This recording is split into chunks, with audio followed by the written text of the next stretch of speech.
Amis actifs, bonjour, me voici très heureuse de vous retrouver ce jour dans les petites chroniques de Cindy, les conseils tremplins pour booster votre carrière, capables d'accompagner avec entrain toutes celles et ceux qui se posent la question de savoir si leur CV est has-been.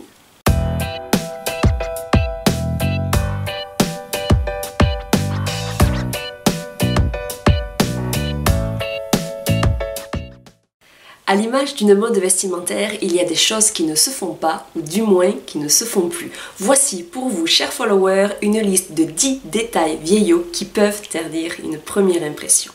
Par exemple, la police Time New Romance n'est aujourd'hui plus d'actualité, contrairement à Arial ou Verdana, qui sont des polices d'écriture considérées comme plus simples et plus proches de ce qui est à ce jour utilisé dans le monde de l'entreprise. Attention également à la taille d'écriture de votre CV. Bien souvent encore, nous recevons des CV avec des caractères supérieurs ou équivalents à 12. Ceci est trop gros et renvoie à une image peu professionnelle. Privilégiez des polices d'écriture en taille 10 ou 11 maximum, ce qui renverra une image par définition plus professionnelle. Vérifiez vos tabulations. Aujourd'hui, on ne pardonne plus les erreurs de décalage, ceci renvoyant à une absence de maîtrise, notamment de l'outil Word. Et c'est à n'en pas douter très mauvais pour l'image.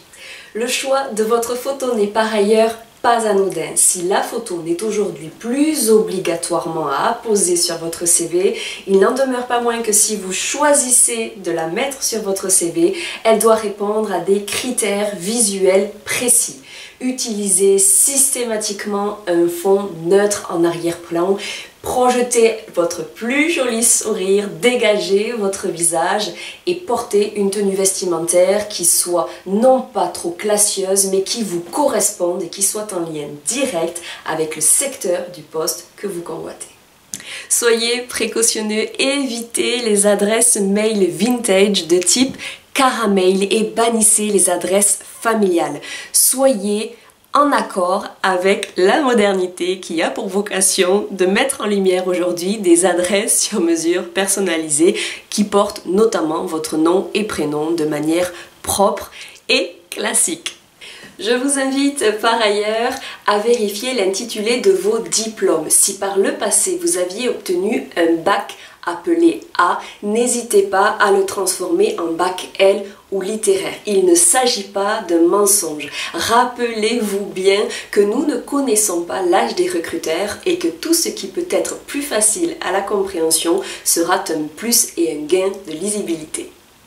Enfin, n'envoyez jamais votre CV ou vos lettres de motivation par mail au format Word.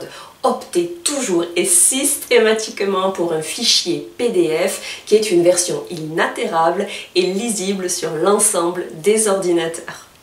Vous voici désormais armés, chers followers en recherche active d'emploi, pour retravailler votre CV en respect des astuces ici préconisées. Si vous avez aimé cette vidéo, abonnez-vous vite à la chaîne YouTube et partagez l'info. Rendez-vous la semaine prochaine pour une nouvelle chronique en lien avec le monde passionnant du travail pour découvrir ensemble quelles sont les 3 raisons principales qui poussent les bons employés à démissionner. Belle journée à toutes et à tous et à très bientôt pour de nouvelles aventures pro.